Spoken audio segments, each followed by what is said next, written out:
उत्तर प्रदेश की सियासत में एक ऐसा नाम जिसे हर सरकार ने चुनौती दी पर गिरा कोई न सका।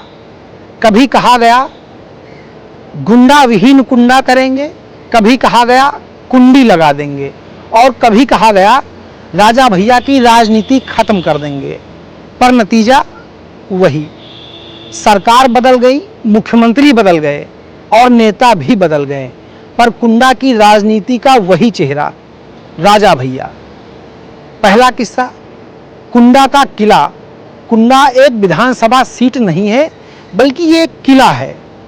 किला ऐसा कि यहाँ से लड़ने वाले प्रतिद्वंदी अक्सर दिल्ली लखनऊ के बड़े बड़े दावे करते हैं, पर जनता जब वोट डालती है तो यही कहती है, भैया आप लोग तो वादा बड़ा बड़ा करते हो पर यहाँ सिर्फ एक ही सिक्का चलता है, वो भी राजा भैया का।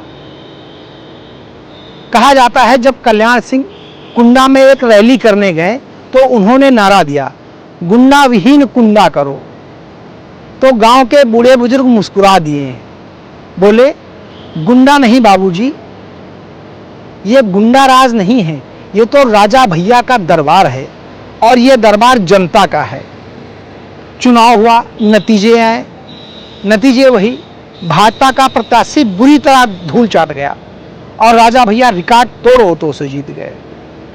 राजा भैया का किस्सा सिर्फ जीत का नहीं, राजनीति में उनके रिश्ते भी बड़े मजबूत रहे हैं। कभी भाजपा के साथ रहे तो कभी समाजवादी पार्टी की सरकार में मंत्री रहे। ये वही दौर था जब अखिलेश यादव कहते थे कुंडा में कुंडी लगा देंगे, पर कुंडा की जनता ने कह दिया कुंडी दरवाजे में लगती है। कुंडा का दरवाजा तो सिर्फ जनता के भरोसे खुला है और नतीजा फिर वही हुआ, समाजवादी पार्टी का प्रत्याशी बुरी तरह हारा।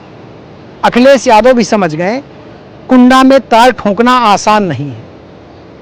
अब सबसे बड़ा किस्सा मायावती और राजा भैया का। मायावती ने ठान लिया था कि राजा भैया की राजनीति खत्म करनी है। सीबीआई से लेकर जेल तक, दबाव से लेकर डर तक सब कुछ आजमाया गया। लेकिन राजनीति में एक कहावत है, जिसे जनता का आशीर्वाद मिले उसे जेल भी मजबूत कर देती है।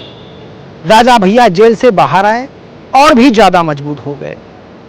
मायावती की पार्टी यूपी में इस समय खात्मे की कगार पे है, लगभग खत्म हो चुकी है और राजा भैया आज भी डंके की चोट पर पहले से ज़्यादा मजबूत खड़े हैं। जनता का प्यार राजा भैया की असली ताकत है। कुंडा की जनता है, कहा जाता है जब राजा भैया की गाड़ी गांव की गलियों से गुजरती है तो बच्चे भी बोलते हैं देखो देखो हमारे राजा आ गए।